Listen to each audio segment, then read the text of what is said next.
آسانی ہے۔ اس آیت میں اللہ تعالیٰ کی طرف سے رسول اللہ صلی اللہ علیہ وسلم کو خطاب کیا جا رہا ہے کہ جب آپ دین کی دعوت و تبلیغ اور دین کی مختلف شعبوں میں امت مسلمہ کی ہدایت و رہنمائی کے فریضے سے فارغ ہو جایا کریں تو اپنے رب کی طرف متوجہ ہو جائیں اور عبادت میں ہمہ تن مشغول ہو جائیں۔ علماء کرام بیان کرتے ہیں کہ دینی کاموں میں مشغول لوگوں کے لیے جس طرح یہ اہم ہے کہ وہ دین کی تعلیم و تعلم، دعوت و تبلیغ کا کام کریں تو لوگوں کی راہ حق کی طرف رہنمائی کریں اور ان کو اعمال صالحہ کی ترغیب دیں۔ دانش مندی کا تقاضا یہ ہے کہ انسان اپنی ترقی کی فکر کرے اور امت کی ترقی کی بھی فکر کرے۔ یہ بات ہمیشہ ذہن میں رکھنی چاہیے کہ ہمیشہ محنتیں اور کوششیں یک طرفہ نہ ہوں کہ ہم صرف اپنی فکر کریں اور امت کو فراموش کر دیں، یا یہ کہ صرف امت کی فکر کریں اور اپنے آپ کو فراموش کر دیں۔ اس آیت میں ہمیں یہ تعلیم دی گئی ہے دونوں میں توازن برابری قائم رکھیں، یعنی اپنی فکر کریں اور امت کی بھی فکر کریں۔ حالات چاہیں جتنے بھی کٹھن کیوں نہ ہو، مشکلات کے بادل جتنے بھی کالے کیوں نہ ہو، انسان آسانی کی صبح کا سورج ضرور طلوع ہوتا ہے، دیکھتا ہے نہ دکھ سدا رہتا ہے اور نہ سکھ۔ ایسے ہی ناکامی اور کامیابی بھی ہمیشہ کے لیے نہیں ہے۔ اس لیے سب کچھ اہم بات یہ ہے کہ انسان کو کبھی مایوس نہیں ہونا چاہیے، بلکہ مشکلات کے آنے پر مایوسی کے اندھیروں میں بھی امید اور یقین کا چراغ جلاتے رہنا چاہیے، کیونکہ اگر انسان مایوسی کے اندھیرے میں امید کا چراغ جلاتا ہے تو اس کی روشنی انسان کے وجود کو منور کر دیتی ہے۔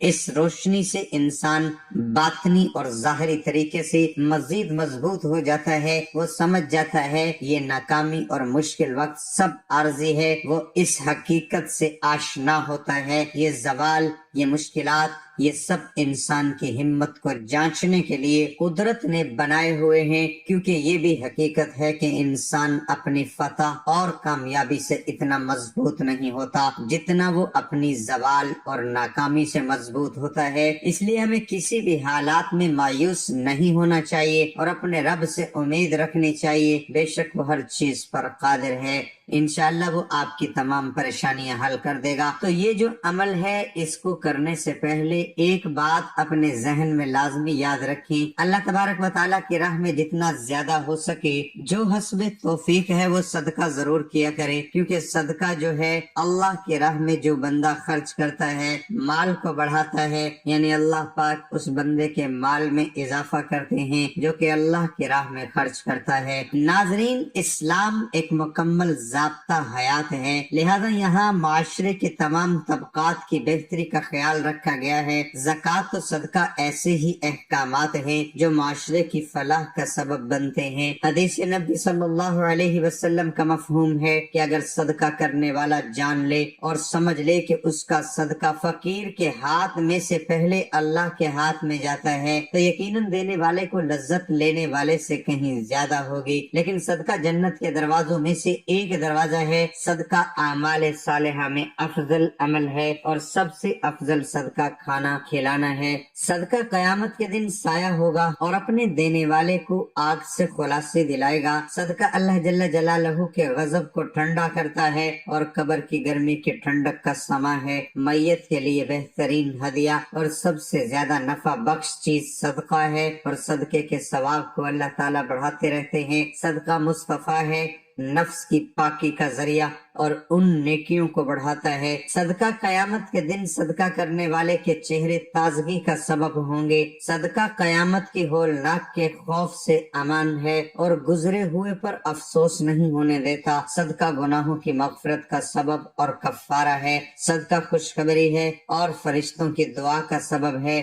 صدقہ دینے والا بہترین لوگوں میں سے ہے اور اس کا ثواب ہر اس شخص کو ملتا ہے جو اس میں کسی طور پر بھی شریک ہو۔ صدقہ دینے والے سے خیر کثیر اور بڑے اجر کا وعدہ ہے، آدمی کو متقین کی صف میں شامل کر دیتا ہے، اور صدقہ کرنے والے سے اللہ کی مخلوق محبت کرتی ہے۔ صدقہ کرنا جود و کرم اور سخاوت کی علامت ہے۔ صدقہ دعاؤں کو قبول ہونے اور مشکلوں سے نکالنے کا ذریعہ ہے۔ صدقہ مصیبت کو دور کرتا ہے اور دنیا میں 70 دروازے برائی کے بند کرتا ہے۔ صدقہ عمر میں اور مال میں اضافے کا سبب ہے، کامیابی اور رزق کا سبب ہے۔ صدقہ علاج بھی ہے، دوا بھی ہے، شفا بھی۔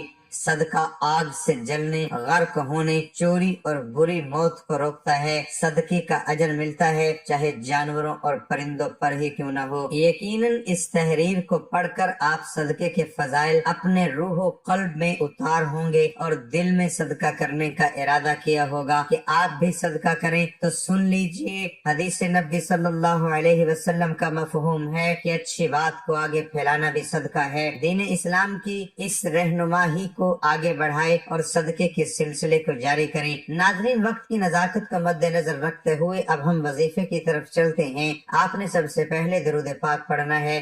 آپ نے 3 مرتبہ کوئی سا بھی درود پاک پڑھ لینا ہے، لیکن درود ابراہیمی کی زیادہ فضیلت ہے، اس لیے ہمیشہ درود ابراہیمی ہی پڑھا کریں۔ 1 مرتبہ میرے ساتھ ہی پڑھ لیں تاکہ ثواب ہو۔ اللہم صلی علی محمد وعلی آل محمد کما صلیت علی ابراہیم وعلی آل ابراہیم انک حمید مجید۔ اللہم بارک علی محمد وعلی آل محمد کما بارکت علی ابراہیم وعلی آل ابراہیم انک حمید مجید۔ پھر جیسے ہی آپ درود ابراہیمی پڑھ لیں، اگر آپ کے پاس تسبیح موجود ہے تو تسبیح لے لیں، اگر اس وقت تسبیح نہیں ہے تو آپ سیدھے ہاتھ کی انگلیوں پر بھی یہ وظیفہ کر سکتے ہیں۔ آپ کسی بھی قسم کے وظیفے کے لیے ہمیشہ درود ابراہیمی ہی پڑھا کریں، ہو سکے ہاتھ کی انگلیوں کی پوروں پر بھی یہ وظیفہ کیا کریں۔ اگر ہاتھ کی انگلیوں پر گننے میں دشواری ہوتی ہے تو بے شک آپ تسبیح کا استعمال کریں، لیکن ہاتھوں پر شمار کرنا زیادہ بہتر ہے۔ وظیفے کے بعد اللہ تعالیٰ سے نہایت خلوص اور دردمانہ انداز میں گڑ گڑا کر اپنی مشکلات اور حاجات کی دعا کریں گے، انشاءاللہ تعالیٰ آپ کی دعا اللہ کے ہاں منظور و مقبول ٹھہرے گی۔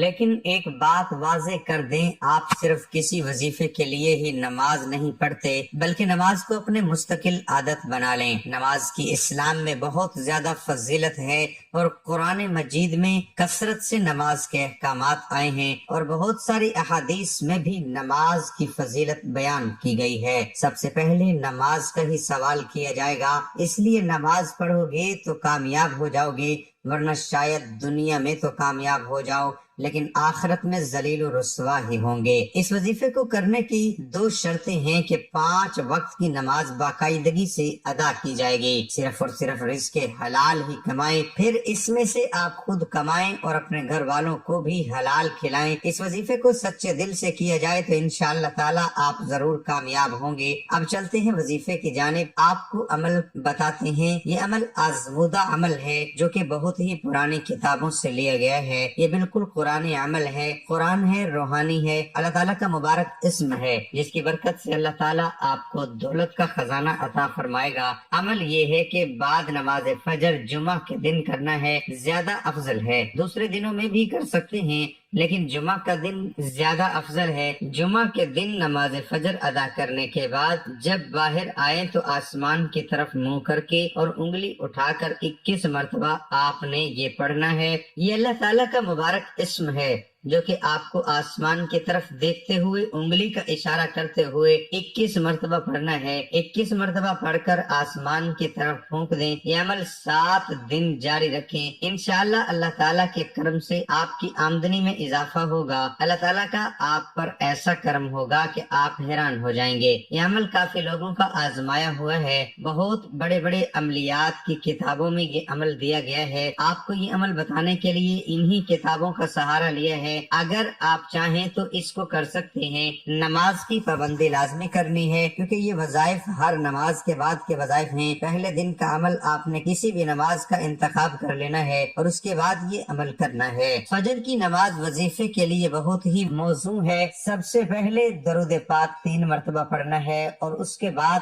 اللہ کے 3 صفاتی نام پڑھنے ہیں، یا اللہ، یا رحمانو، یا رحیم، اور یہ نام ویسے ہی نہیں پڑھ لینے بلکہ آپ نے جب دعا کے لیے ہاتھ اٹھانے ہیں تو اپنا سر اٹھا کر عاجزی کے ساتھ درود پاک پڑھنا ہے اور پھر دل سے اللہ کو ان ناموں سے پکارنا ہے، اور اس کے بعد 11 مرتبہ استغفر اللہ پڑھنا ہے، اور استغفار بھی ایسے کرنا ہے کہ ذہن میں سارے گناہوں کو رکھ کر اور پھر سارے گناہوں کی معافی مانگنی ہے۔ آخر میں دوبارہ 3 مرتبہ درود شریف پڑھنی ہے، اس کے بعد اللہ سے جو مانگے گی انشاءاللہ آپ کو ملے گا۔